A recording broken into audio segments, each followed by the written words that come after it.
State of Arizona versus Francis Cruz Mendoza Keel. That's CR 2025-00513. Kevin Kent for the state. Daniel Hartman-Strong with Mr. Keel, who's present in custody. All right, thank you, and good afternoon, Mr. Keel. And do I have any victims present in that case? I do. And in this case, we're set for sentencing today. However, the court notes that a pre-sentencing report hasn't been generated yet. I'm not sure why that is. I know at the time of the conviction, the court set the matter for sentencing, and we set a status conference for the following Monday to address whether the state intended to retry count 2. And at that hearing, we just affirmed the existing sentencing hearing for today's date, but I haven't received a pre-sentencing report. The state did receive a PSR and a confidential section on April 17th from probation. Your Honor, we received both as well. So everybody's got up at the court. That's not good. Mary, can you check into that for us?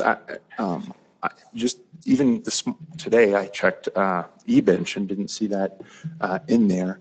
And Your Honor, I'm emailing it to you right now with the state copied. All right. Obviously, I haven't had a chance to review that because I wasn't aware that that was even prepared for Mr. Mendoza Keel.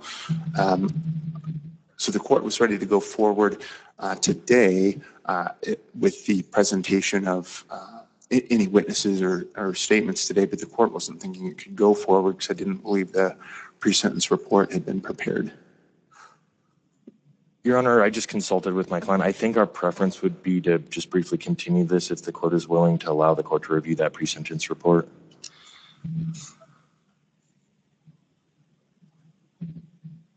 I could do a very brief continuance to just next week, the 28th at 1:15.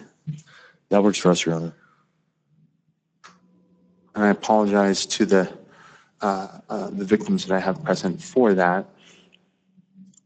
But that's something that the court needs to review in advance. It's not something I ever would just do on the bench here.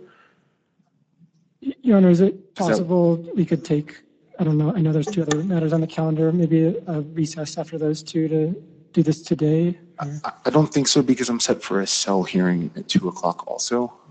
Would it be possible to split something into 2 days so the victims could give their statement today and not have to come back? Yes, that's actually what I was intending to do when I didn't think that we had a pre-sentence report. So if they'd like to do that today, the court would be happy to accommodate that. That would be the state's preference. Okay, let's go forward with that. With that, would the state just like to call those witnesses? Yes, they have statements.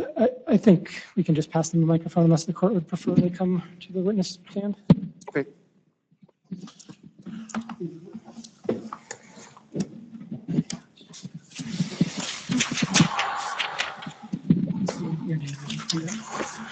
Good morning, Your Honor. My name is Corporal Jeff Willis, Coconino County Sheriff's Office. Give me just 1 second, Officer Willis.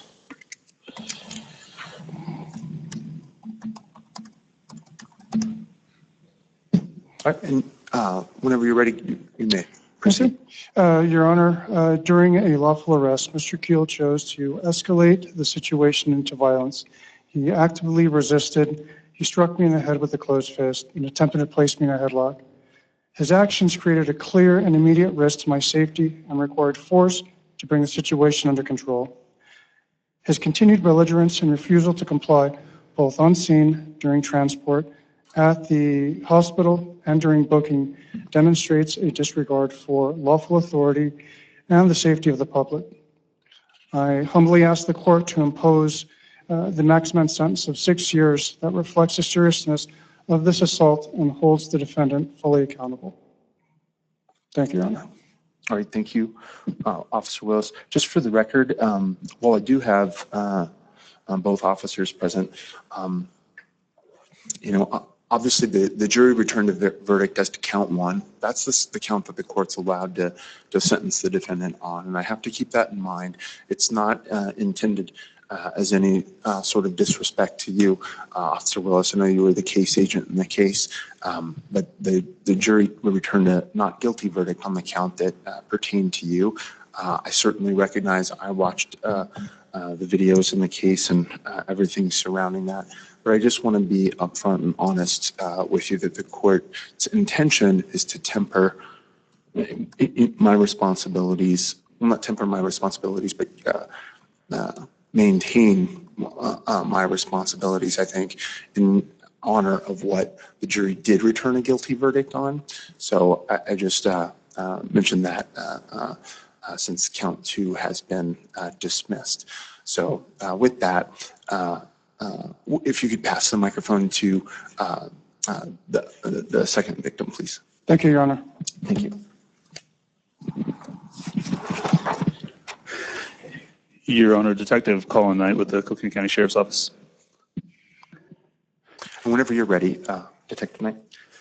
So on April 22nd of 2025, Francis Mendoza Keel assaulted myself and Corporal Willis as we attempted to place him under arrest for misdemeanor charges. He showed no intent to comply with Corporal Willis or I, and instead turned to violence when advised he was under arrest. Francis's actions were not that of self-defense, but instead assaultive in nature with intent to cause harm. Although I did not sustain any serious injuries during this event, Francis had punched me during the altercation. I did fear that if Francis was able to overpower me, then my life and Corporal Willis's lives would have been in danger. I know it is a possibility of me being assaulted or being injured on the job on any given shift, but this case was different. For someone to immediately turn to assaulting a law enforcement officer while being placed under arrest for misdemeanor charges shows a complete disrespect for the law and extreme lack of self-control. Due to this, I feel Francis is a threat to law enforcement and a danger to the public. I fear once he is released from custody, he will continue this behavior, not only towards law enforcement, but fellow citizens as well, based on the lack of accountability on his end. All right, thank you, Detective Knight.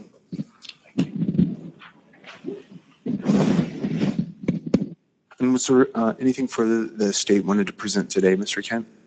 Not today, Your Honor. All right. And just for both of the officers, I'm going to reset the matter so that I get a copy of the pre-sentencing report. I don't know why that didn't come to the court. It always comes to the court. But I haven't had a chance to see that. Obviously, I've sat through the trial and have a great understanding of the case in general. But at the next date, you're both more than welcome to attend that sentencing date also. But I will be considering your statements that were made here today at that hearing if you're unable to attend. I want you to know.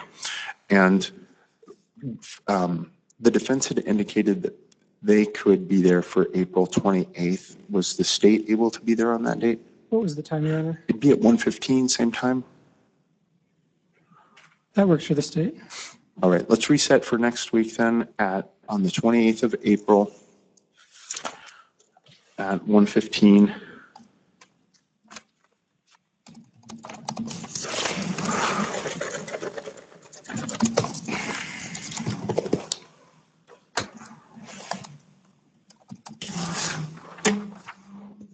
That should be sufficient time because if there is an existing pre-sentencing report that I just haven't seen. So anything further today? Nothing from us, Your Honor. No, Your Honor. All right, Mr. Mendoza Keel, I'll see you back next week.